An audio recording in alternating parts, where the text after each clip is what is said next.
হুম, আমার রাজ্যে সবাই শিক্ষিত থাকবে।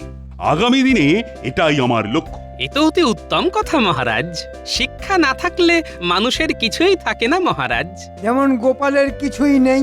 একদম ঠিক বলেছেন মন্ত্রী মশাই। আমার সত্যি এই মুখটুকু ছাড়া আর কিছুই নেই।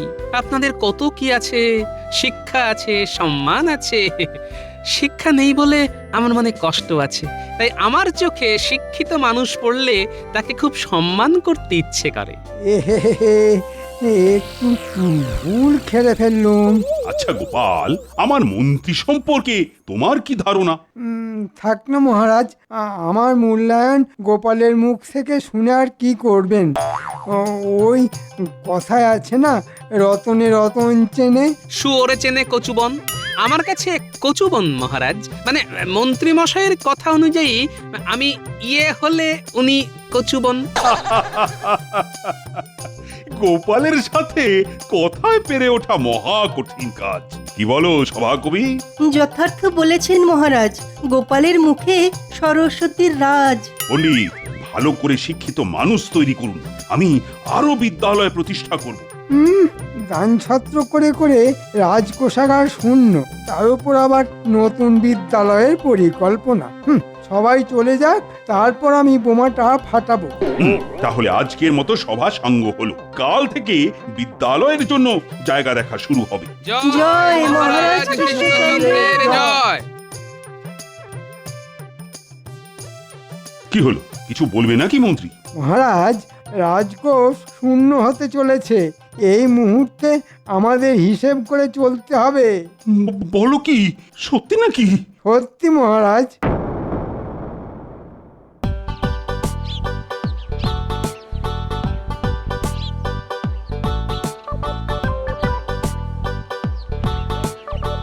তাহলে পণ্ডিত মশাই, আপনার তো দায়িত্ব বাড়লো।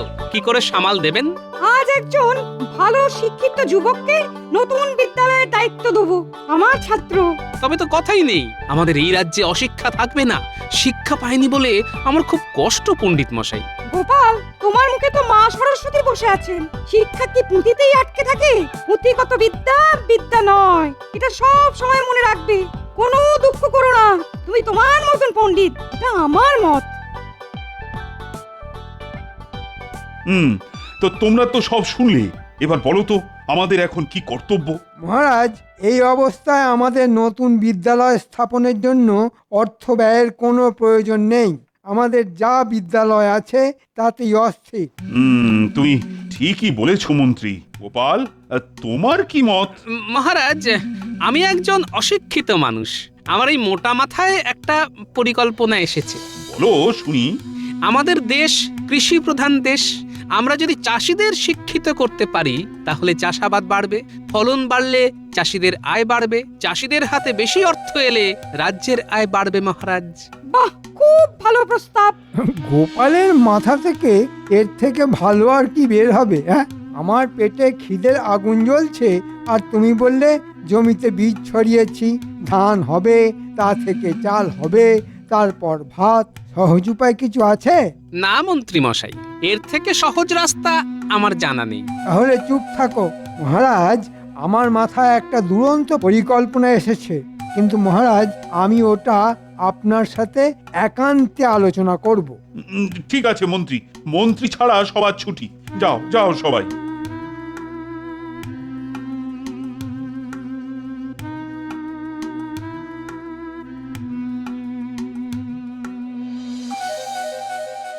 বলো। মহারাজ, রাজ অনুগ্রহে আর কিছুই হবে না। আমাদের বিদ্যালয়ে যে সমস্ত ছাত্রদের পণ্ডিত বিনা পয়সায় পড়ায়, সেই সব ছাত্রদের শিক্ষার জন্য মূল্য দিতে হবে। মানে? শিক্ষা এবার থেকে কিনতে হবে। অনেক হয়েছে রাজ অনুগ্রহ, আপনি সবার জন্য করেছেন, কিন্তু এই বিপদের সময় আপনার পাশে এক আমি ছাড়া আর কে আছে? হ্যাঁ, সবই তো বুঝলাম, কিন্তু শিক্ষার জন্য মূল্য, এটা শুনতে কিন্তু ভীষণ খারাপ লাগছে মন্ত্রী। মহারাজকে একটু তোল্লা দিতে হবে। মহারাজ, আপনার মনটা খুব নরম। আপনি ভাবুন, আপনি কতজনের জন্য কত কিছু করেছেন, সবাইকে শুধু দিয়েই গেছেন। এবার তো চাইতে হবে। ছাত্র পিছু 100 মোহর, আর তার থেকে প্রতি ছাত্র 10 মোহর আমি নেব। মহারাজ, প্রতিদিন রাজকোষে কত টাকা ঢুকছে আন্দাজ করতে পারেন? হ্যাঁ, কত কত? অনেক অনেক। 1 মাসের মধ্যে রাজকোষ পূর্ণ। বেশ, তবে তাই হোক। কাল থেকেই বিদ্যালয়ে কর লাগু ঘোষণা করে দাও। যথাজ্ঞা মহারাজ। ছাত্র পিছু 10 মোহর। হ্যাঁ, এবার শুধু পথের কাঁটা গোপালটাকে সরাতে হবে।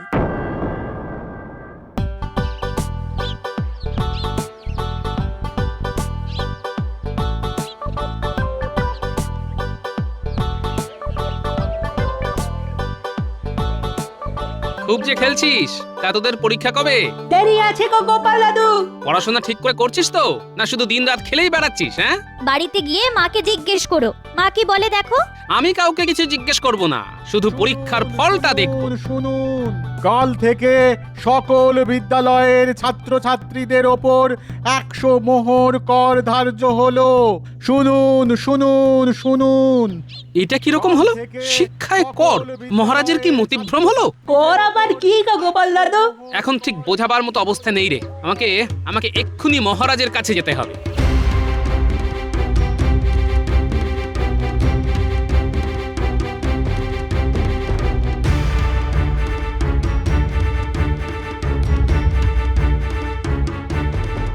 মন্ত্রীমশাই, শিক্ষায় কর, এটা মহারাজ কি করলেন? মহারাজের বুদ্ধি তোমার থেকে অনেক গুণ বেশি, সেটা কি তুমি জানো না? হ্যাঁ, মাঝে মাঝে মহারাজের কাজকর্ম দেখে আমার তা মনে হয় না। তুমি কি বলতে চাইছো? মহারাজ বোকা? ওটা আপনি বললেন, বুদ্ধির কথা আপনি তুললেন। তুমি একজন রাজ কর্মচারী হয়ে রাজার আদেশ অমান্য করছো। আমি মহারাজের কাছে জানতে চাইছি যে এই করের প্রস্তাব তার মাথায় ঢুকিয়েছে কে? তা জেনে তোমার লাভ? তোমার কাজ লোককে হাসানো, হারামো করে লোকের মনোরঞ্জন করা। তুমি সেটাই করো। আমাদের কাজ আমাদের করতে দাও। রাজ্য চালানো অতি কঠিন কাজ, ওটা চালাতে বুদ্ধি লাগে। তার মানে শিক্ষাটা এখন ধনী লোকেদের জন্য, কি তাই তো? যে কর দেবে তার। তুমি এখন আসতে পারো, কাল রাজসভায় এসে আলোচনা করো। এখন মহারাজ বিশ্রাম নিচ্ছেন। আচ্ছা, কাল রাজসভাতেই দেখা হবে। আর কালই তো তোমার শেষ দিন।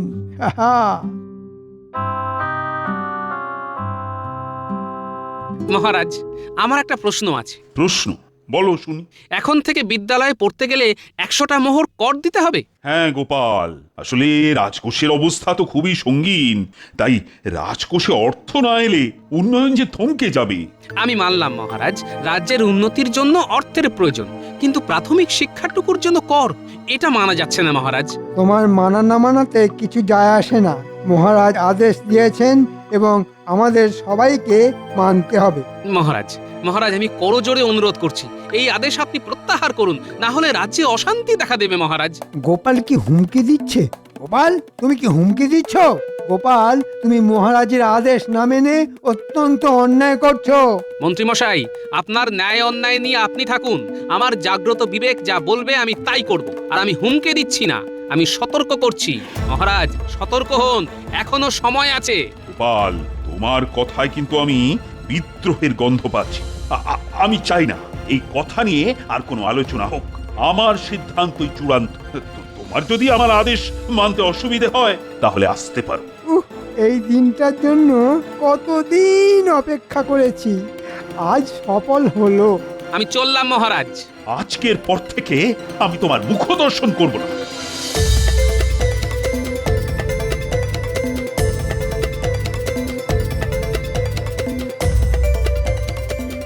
গোপাল দাদা, ন্যাপলা গুলটে পুটিদের আজ পাঠশালা থেকে ফিরিয়ে দিয়েছে 100 মোহর দিতে পারেনি বলে।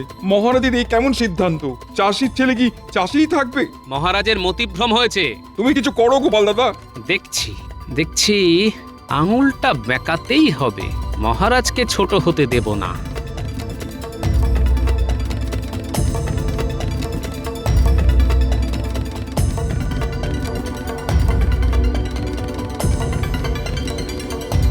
এই সংবাদ শোনালে দূত, মহারাজ কৃষ্ণচন্দ্র গোপালকে রাজসভা থেকে বিতাড়িত করেছে। হ্যাঁ মহারাজ, প্রাথমিক শিক্ষায় 100 মোহর করে কর বসানোর প্রতিবাদে গোপালকে মহারাজ কৃষ্ণচন্দ্র বরখাস্ত করেছেন। হ্যাঁ, প্রাথমিক শিক্ষায় 100 মোহর কর, হ্যাঁ? এই কার বুদ্ধিতে মহারাজ কৃষ্ণচন্দ্র এই সিদ্ধান্তটা নিলেন? হ্যাঁ, ওই অতি বুদ্ধিমান মন্ত্রীর বুদ্ধিতে নিশ্চয়ই। হ্যাঁ,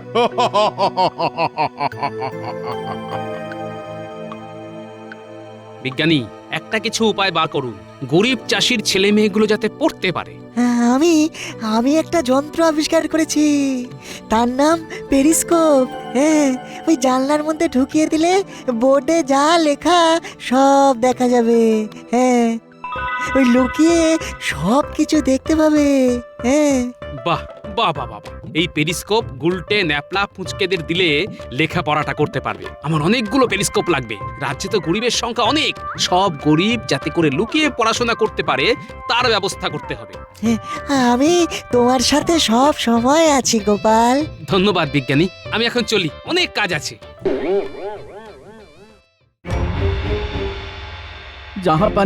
জাহাপানা লোক মুখে খবর পেলাম যে মহারাজা কৃষ্ণচন্দ্র শিক্ষার উপর নাকি ছাত্র প্রতি 100 মোহর কর ধার্য করেছে। শিক্ষায় কর? তোবা তোবা, কৃষ্ণচন্দ্র কি মাথা খারাপ হয়েছে? আরো খবর আছে, মহারাজা কৃষ্ণচন্দ্রের এই সিদ্ধান্তকে না মানার জন্যে মহারাজা কৃষ্ণচন্দ্র গোপালকে নাকি রাজসভা থেকে বহিষ্কার করেছে। তার মানে রাজসভায় গোপাল নেই, আর রাজকোষাগারেও অর্থ নেই। বাহ বাহ বাহ বাহ! কি সুযোগ! মহারাজ কৃষ্ণচন্দ্রকে বুদ্ধিতে হারিয়ে কারাগারে নিক্ষেপ করব। একটা জোরদার উপায় বার করতে হবে। ভাবো ভাবো উজির, ভাবো। সুযোগ একেবারেই আসে, বারবার আসে না। ভাবো। ভাবতে দিন জাহাপানা।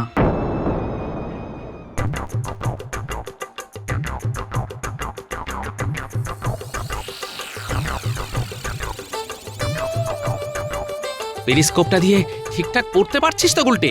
হ্যাঁ গো গোপাল দাদু, এই দেখো না, পণ্ডিত মশাই যা যা লিখছেন তা সবটা খাতায় লিখছি। বাহ, কষ্ট করে যা শিখবি তা কখনো ভুলবি না, মন দিয়ে পড়। তোরা আমার বানর সেনা, যুদ্ধে নেমেছি, এই যুদ্ধে জিততেই হবে। কি কিছু ভাবলে উজির? ভেবেছি জাহাপানা। বলো বলো শুনি। বাহ বাহ বাহ, ক্যা বাত ক্যা বাত! বাহ উজির, দারুণ ভেবেছো। যদি কৃষ্ণচন্দ্র পারে ভালো, না পারলে কারাগারে। গোপাল নেই তখন আশা না করাই ভালো। দেখি কৃষ্ণচন্দ্র তুমি এবার কিভাবে বাঁচো। মহারাজ, মুর্শিদাবাদ থেকে নবাবের দূত এসেছে। কি কি মুশকিল! আবার নবাব এলো কেন? নবাব মানেই তো কিছু কুটকচালি। ঘাবড়াবেন না মহারাজ, আমি আছি তো। দেখি না নবাব কি বলতে চায়। রক্ষী, যাও নবাবের দূতকে ডেকে আনো। ভয় বুক দুরু দুরু, হবে শেষ না শুরু? মহারাজ কৃষ্ণচন্দ্রের জয় হোক। কি সংবাদ? নবাব একটা উপহার পাঠিয়েছেন আপনার জন্যে। উপহার? বলো কি? এই যে দেখি জলে ভাসে শিলা। জানি না বাবা, নবাবের কি লীলা। আহা, শুনি না। বলো বলো দূত। আছে একটা হীরের ঘট, আর আছে একটা ধাঁধা। সমাধান করতে পারলেই হীরের ঘট পাবেন, আর সমাধান করতে না পারলে রাজা যাবেন কারাগারে। আমি জানতাম। ও মন্ত্রী! আহা মহারাজ, অত উতলা হবেন না, আগে তো শুনি কি ধাঁধা। দূত, তুমি বলো। এই সেই বাক্স, তালা দেওয়া, চাবি হলো গিয়ে একটা ধাঁধা। 3 দিন সময় পাবেন ধাঁধাটা সমাধানের। ধাঁধাটা তাহলে পড়ি। পড়ো। সমাধান করো প্রশ্নবাণের, দেখো নেত্র দিয়ে, মন দিয়ে উত্তর ভাবো কোনো দিকে না গিয়ে। 4টে অঙ্ক মিললে তবেই খুলবে তালার জট, বাক্সের ভেতরে খুঁজে পাবে চিঠি আর হীরের ঘট। ওরে বাবা, এ তো শুধু ধাঁধা নয়, একেবারে গোলক ধাঁধা। ও সভাকবি, তুমি তো কবিতা লেখো, তা এই ধাঁধাটার সমাধান করে আমাকে বাঁচাও। মহারাজ, আমি তো কবিতা লিখি, ধাঁধা তো লিখি না। তাও তো বটে, তবে উপায়? আমি তো আছি মহারাজ, 3 দিন সময় আছে। ও আমি ঠিক বার করে নেব, একটু মাথা ঠান্ডা করে বসতে হবে। আজকের মতো সভা শেষ।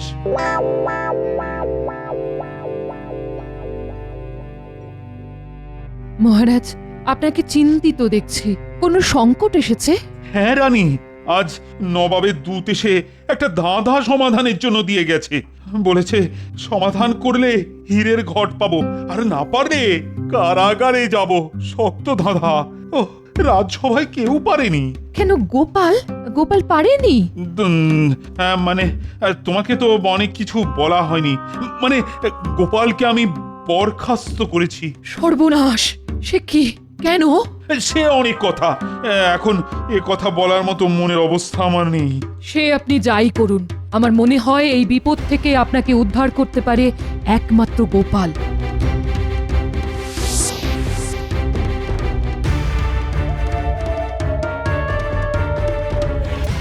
গোপাল, ও গোপাল! এই ওগো, ওগো শুনছো? রাজার পেয়াদা তোমাকে ডাকছে। আমায় আবার ডাকাডাকি কেন? আমি তো নেই। হ্যাঁ? নেই মানে? জল জ্যান্ত আছো? আমি তো আছি, কিন্তু মহারাজের কাছে তো নেই। মহারাজ তো আমাকে বরখাস্ত করেছেন। সে তুমি যাই বলো, মহারাজ তোমাকে ভালোবাসেন। আবার ঠেকায় পড়েছেন, তাই এত ডাক। যাচ্ছি যাচ্ছি।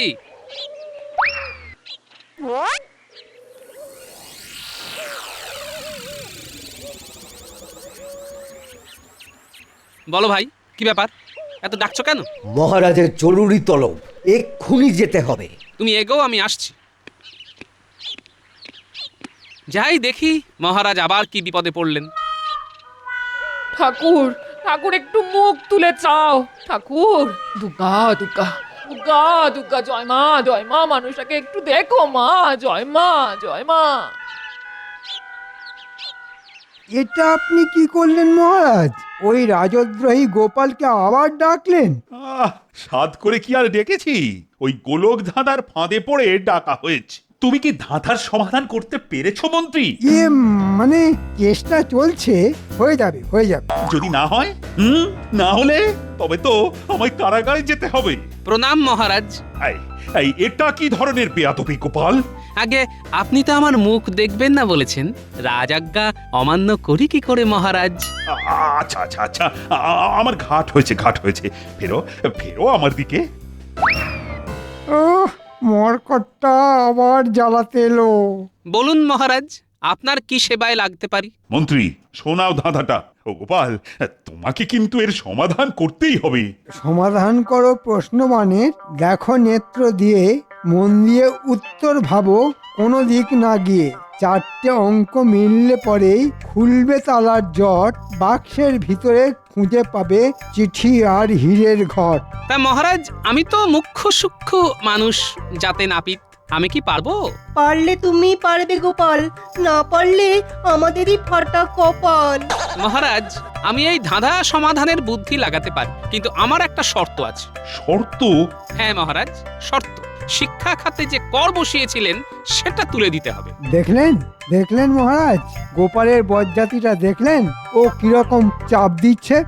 তুমি থামো।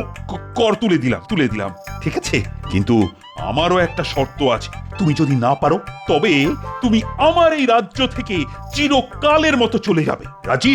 রাজি। নিন মন্ত্রী মশাই, এক একটা করে লাইন বলুন। সমাধান করো প্রশ্নবাণের। প্রশ্নবাণ, পাঁচে পঞ্চবাণ। তারপর দেখো নেত্র দিয়ে। দাঁড়ান দাঁড়ান দাঁড়ান। দেখো নেত্র দিয়ে। নেত্র নেত্র, তিনে নেত্র মানে 53। তারপর মন দিয়ে উত্তর ভাবো কোনো দিক না গিয়ে। কোনো দিক না গিয়ে, দিক দিক, 10 দিক, তার মানে 53 10, 5 3 1 0। মহারাজ, নিয়ে আসতে বলুন বাক্সটা। সংখ্যা মিলিয়ে বাক্সটা খুলি।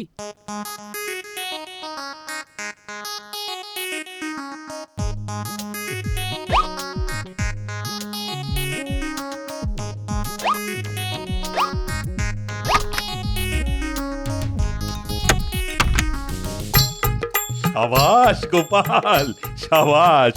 আমি জানতাম, জানতাম পারলে তুমি পারবে। জয় জয় জয় হে গোপাল বাহাদুর, তুমি বিনা কিভাবে হবে লজ্জা দূর। কি বলেছিলাম গোপাল? তুমি মহাপণ্ডিত, পুঁথিগত বিদ্যাটাই সব নয়। আমি তোমার পাণ্ডিত্যকে প্রণাম করি। পণ্ডিত মশাই, আমাকে এভাবে বলবেন না। আমি খুব লজ্জা পাই। আমি যা কিছু করি আপনাদের থেকে শুনে দেখে শিখে করি। মহারাজ, আমার কাজ শেষ, এবার আমাকে বিদায় দিন। আর এই নবাব বাহাদুরের চিঠিটা কাউকে দিয়ে পড়িয়ে নিন। মন্ত্রী মশাই, এটা নবাবের চিঠি, একটু পড়ে শোনান না মহারাজকে। আমি তো মুখ্য সূক্ষ্ম মানুষ, কি পড়তে কি পড়বো। পড়ো পড়ো মন্ত্রী, শুনি নবাব বাহাদুর চিঠিতে কি লিখেছেন। কৃষ্ণচন্দ্র, গুপ্তচর মারফত জানতে পেরেছি যে তোমার রাজকোষাগার প্রায় শূন্য, তাই একটা বুদ্ধির পরীক্ষা দিলাম। সমাধান করতে পেরেছো? তাই এই ঘট ভর্তি হিরে তোমার রাজকোষে রইল। না পারলে তোমাকে কারাগারে যেতে হতো। বুদ্ধি যার, জয় তার। এ সবই হলো গোপালের জন্য। গোপাল, তুমি এই কৃষ্ণনগর ছেড়ে কোথায় যাবে? তুমি আমার রাজসভার একটা রত্ন। আর সংসারে থাকলে মান অভিমান হয়। অভিমান হলে কেউ কি সংসার ছেড়ে চলে যায়? থাকতে পারি মহারাজ, একটা শর্তে। আবার শর্ত? বলো বলো শুনি। নতুন বিদ্যালয় স্থাপন করতে হবে মহারাজ। তথাস্তু। জয় গোপালের জয়, জয় গোপালের জয়। মন্ত্রী, এতদিন ধরে যা মোহর তুমি আমাকে ভুল পথে চালিয়ে উপার্জন করেছিলে, সেই সব মোহর তুমি রাজকোষে জমা দেবে। কিছু তো খরচ হয়ে গেছে মহারাজ। আমিও সব জানি না। পুরো মোহর হিসেব করে রাজকোষে জমা দেবে 3 দিনের মধ্যে। এটা আমার আদেশ। তাহলে সেই গোপালই কৃষ্ণচন্দ্রকে বাঁচালো। আবার আমরা হেরে গেলাম জাহাপানা। উজির, এই হারাতে আনন্দ আছে, দুঃখ নেই। যার গোপাল আছে তার সব আছে।